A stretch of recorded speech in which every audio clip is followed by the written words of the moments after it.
శ్రీమాత్రే నమః. జ్యోతిష్య జ్ఞాన దీపికకు స్వాగతం.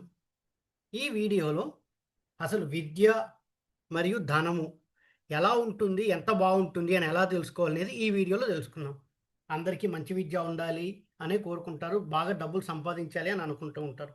అది జాతక చక్రంలో ఎలా కనుక్కోవాలి? అసలు మనకి ధనం ఎలా వస్తుంది? బావుందా? లేదా? విద్య బావుందా? లేదా? అనేటటువంటిది ఈ వీడియోలో చూద్దాం. లగ్నం నుండి ఎప్పుడైనా కేంద్ర కోణాలలో కేంద్రము అంటే లగ్నము, చతుర్థము, సప్తమము, దశమము. కోణం అంటే పంచమము, భాగ్యము. లగ్నం నుండి కేంద్ర కోణాలలో శుభగ్రహాలు కనుక ఉంటే, లగ్నం నుంచి కేంద్ర కోణాల్లో శుభగ్రహాలు కనుక ఉంటే విద్య, ఉద్యోగము, వృత్తి, ధనము బావుంటుంది. విద్య బావుంటుంది. ధనము బాగా సంపాదిస్తారు. ధనవంతులుగా ఉంటారు. లగ్నం నుంచి కేంద్ర కోణాలలో శుభగ్రహాలు ఉంటాయి. శుభగ్రహాలు అంటే ఏంటి? శుక్రుడు శుభగ్రహము, గురుడు శుభగ్రహము, పాపులతో కలవనటువంటి బుధుడు, పూర్ణచంద్రుడు ఈ 4 శుభగ్రహాలు. శుక్రుడు, గురుడు, పాపులతో కలవనటువంటి బుధుడు, పూర్ణచంద్రుడు. ఎప్పుడైతే బుధుడు పాపులతో కలిశాడో కొంత శుభత్వం తగ్గి కొంత పాపత్వం ఉంటుంది. అందుకే పాపులతో కలవనటువంటి బుధుడు కనుక పూర్తిగా కేంద్ర కోణాల్లో ఉంటే మంచి విద్య, ధనము బావుంటుంది. లేదంటే క్వాలిటీ కొంత తగ్గుతుంది అని చెప్పుకోవచ్చు. ఒకవేళ లేదండి లగ్నం నుంచి నాకు కేంద్ర కోణాల్లో అసలు మీరు చెప్పినట్టుగా లేరు.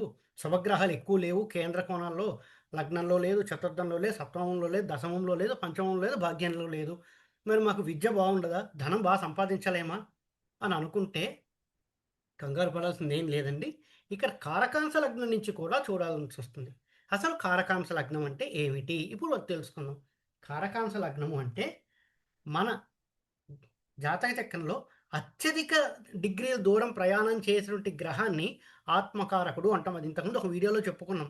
ఆత్మకారకుడు అంటే ఎక్కువ డిగ్రీలు ప్రయాణం చేసినటువంటి గ్రహాన్ని ఆత్మకారక గ్రహము అంటాం. ఉదాహరణకి పరాశర మహర్షి చెప్పిన దాని ప్రకారం కేతువు తప్పించి మిగతా 8 గ్రహాలని తీసుకోవాలి. కేతువుని తప్పించి మిగతా 8 గ్రహాలని ఆత్మకారకత్వానికి తీసుకోవాలి. ఉదాహరణకి ఒక జాతక చక్రంలో రవిగ్రహము 26 డిగ్రీలు ప్రయాణం చేసింది. మిగతా అన్ని గ్రహాలు అంతకంటే తక్కువే ఉన్నాయి. రాహువు మాత్రం 1 డిగ్రీయే ప్రయాణం చేస్తే రాహువు ఆత్మకారకుడు అవుతాడు అక్కడ. ఎందుకు అంటే రాహువు వెనక ప్రయాణం చేస్తాడు. 1 డిగ్రీయే ప్రయాణం చేసిందంటే 29 డిగ్రీలు ప్రయాణం చేసి 1 డిగ్రీ ఇంకొక రాశి మారిపోతుంది. అప్పుడు రాహువు ఆత్మకారకుడు అవుతాడు. సో ఇది చూసుకోవాలి మనం. ఏది ఎంత డిగ్రీ ప్రయాణం చేసింది అనేసి.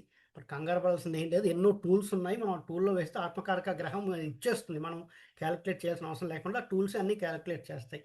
సో ఎప్పుడైతే ఈ ఆత్మకారక గ్రహం తెలిసిందో, ఆత్మకారక గ్రహము నవాంశ చక్రంలో అంటే D9 చార్ట్ నవాంశ చక్రంలో ఏ రాశిలో ఉందో కూడా చూడాలి.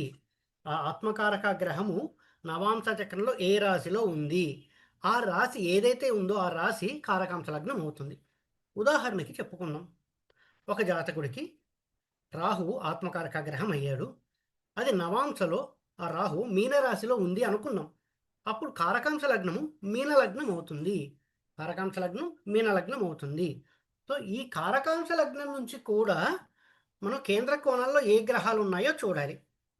కారకాంశ లగ్నం నుంచి కూడా కేంద్ర కోణాలలో ఏ గ్రహాలు ఉన్నాయో చూసుకుంటూ ఉండాలి. ఇందాక లగ్నాలు చెప్పుకున్నాం విద్య, సంపాదన బావుంటుందని. ఒకవేళ లేదు అప్పుడు కారకాంశ లగ్నం నుంచి చూసి D1 చార్ట్‌లో ఫస్ట్ చూడాలి. D1 చార్ట్‌లో ఫస్ట్ ఏమని చూడాలి? ఈ కారకాంశ లగ్నం నుంచి కేంద్ర స్థానాల్లో శుభగ్రహాలు ఉన్నాయా? ఉంటే విద్య బావుంటుంది. పాపులతో కలిసిన శుభగ్రహాలు ఉంటే విద్యలో కొంత నాణ్యత తగ్గుతుంది కానీ విద్య బావుంటుంది. కోణ స్థానాల్లో శుభగ్రహాలు ఉన్నాయా? కారకాంశ లగ్నం నుంచి. కారకాంశ లగ్నం నుంచి కోణ స్థానంలో గ్రహాలు ఉన్నాయా? యెస్. ధనవంతులుగా ఉంటారు.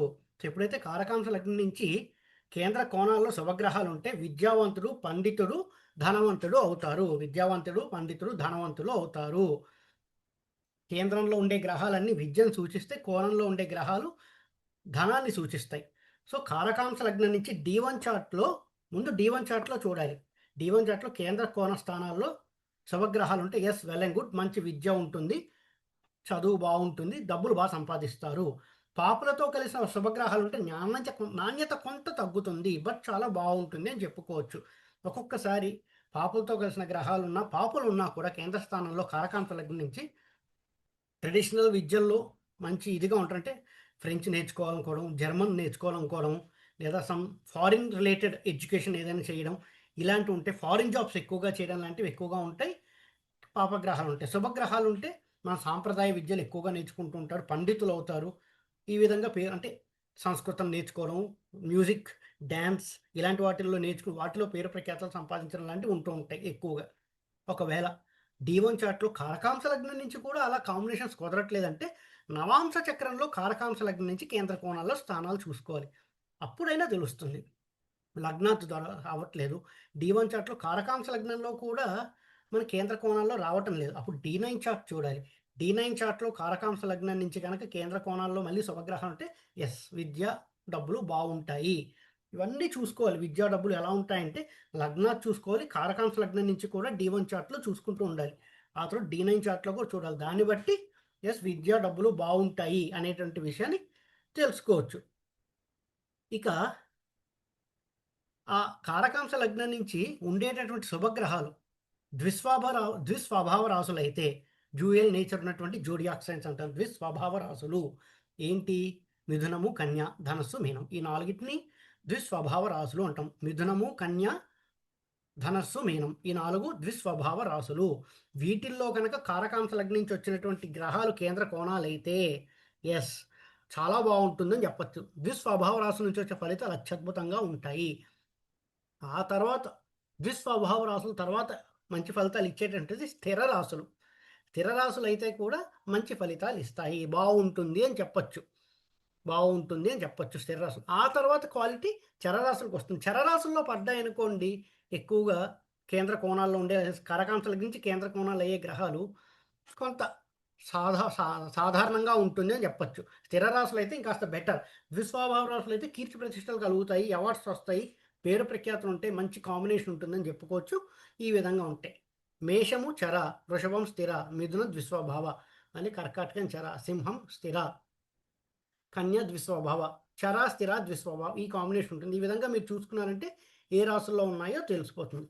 ఈ విధంగా చూసుకుని డబ్బులు బాగా సంపాదిస్తామా లేదా, విద్య బాగుంటుందా లేదా అనేటటువంటిది అనలైజ్ చేయొచ్చు.